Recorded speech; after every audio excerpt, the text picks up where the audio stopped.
wabarakatuh. Pada kesempatan kali ini saya akan membahas tentang relevansi perjalanan pendidikan nasional untuk memenuhi tugas aksi nyata pada mata kuliah Filosofi Pendidikan. Perjalanan pendidikan nasional dari sebelum merdeka hingga sampai pada saat ini bukanlah sesuatu yang mudah.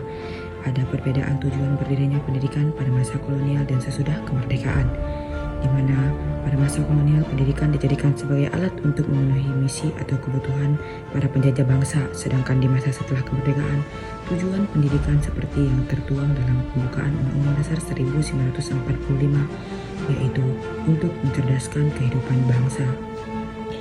Pendidikan di Indonesia melewati dua masa, yakni masa kolonial yaitu masa sebelum kemerdekaan dan masa sesudah kemerdekaan.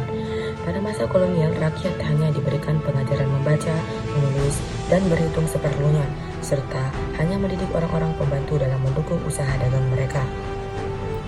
Pada tahun 1854, beberapa bupati menginisiasi beberapa sekolah kabupaten, namun hanya untuk mendidik calon pegawai. Kemudian, lahirlah Sekolah Bumi Putra yang hanya mempunyai 3 kelas.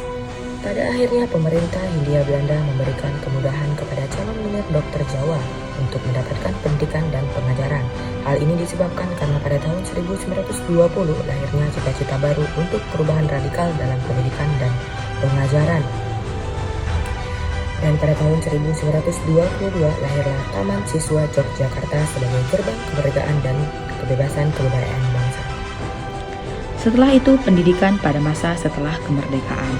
Pada masa ini terdapat 2 zaman, yaitu zaman pendidikan Orde Baru dan Orde Lama. Pada zaman Orde Lama, pendidikan dapat membangun bangsa agar mandiri, sehingga dapat menyelesaikan revolusinya baik dari dalam maupun dari luar pendidikan, yang secara spiritual membina yang berpancasila dan melakukan serta melaksanakan Undang-Undang 1945. Selanjutnya, pendidikan pada masa Orde Baru. Pada masa Orde Baru lebih memungkinkan adanya penghayatan dan pengalaman Pancasila secara meluas di masyarakat. Tidak hanya di dalam sekolah sebagai mata pelajaran di setiap jenjang pendidikan. Selain itu, pada masa tersebut inovasi-inovasi pendidikan juga dilakukan untuk mencapai sasaran pendidikan yang diinginkan. Dunia pendidikan pada masa ini masih memiliki beberapa kesenjangan. Pada tahun 1998 dimulailah masa reformasi atau masa perubahan. Perubahan yang paling signifikan adalah adanya otonomi daerah termasuk otonomi pendidikan. Pada masa ini pendidikan diberikan ruang kebebasan untuk dapat berkembang. Banyak kemajuan dalam pendidikan jika dibandingkan dengan terdahulunya, baik secara internal maupun eksternal. Apalagi pendidikan di abad 21 ini, baik secara teknologi yang terus berkembang pesat, pendidikan pun ikut berkembang mengikuti zaman. Zaman kolonial Belanda memang sangat mengutamakan pendidikan yang cukup tinggi bagi anak-anak Belanda. Namun, tidak dapat dipungkiri berkat adanya sekolah-sekolah tersebut, banyak bermunculan tokoh-tokoh pahlawan cendekia yang terdidik, seperti Ki Hajar Dewantara. Menurut Ki Hajar Dewantara, pendidikan dan pengajaran adalah proses memanusiakan manusia, sehingga harus memerdekakan manusia dalam segala aspek kehidupan, baik secara fisik, mental, jasmani, dan rohani.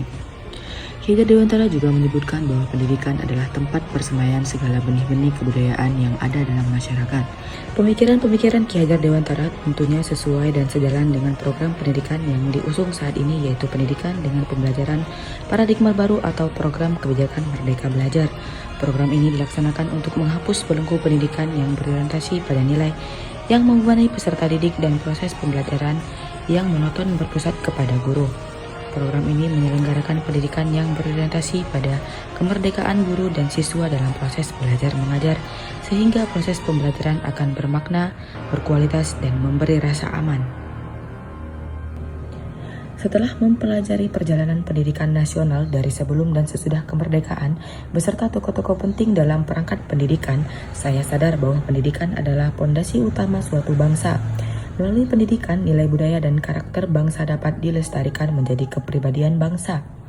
Penanaman nilai-nilai budaya dan karakter melalui pendidikan pada akhirnya akan memunculkan identitas dan jati diri bangsa.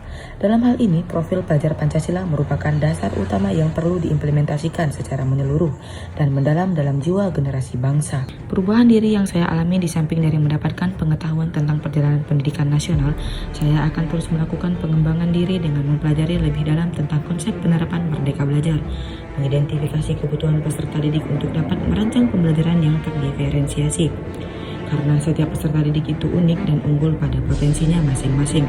Melaksanakan pembelajaran yang menyenangkan dan menantang peserta didik agar berprestasi aktif baik di dalam ataupun di luar kelas. Kemudian saya juga akan melakukan diferensiasi dalam asesmen agar tidak hanya berfokus pada asesmen kognitif saja. Sekian tentang pembahasan koneksi antar materi pada perjalanan pendidikan nasional. Saya ucapkan terima kasih.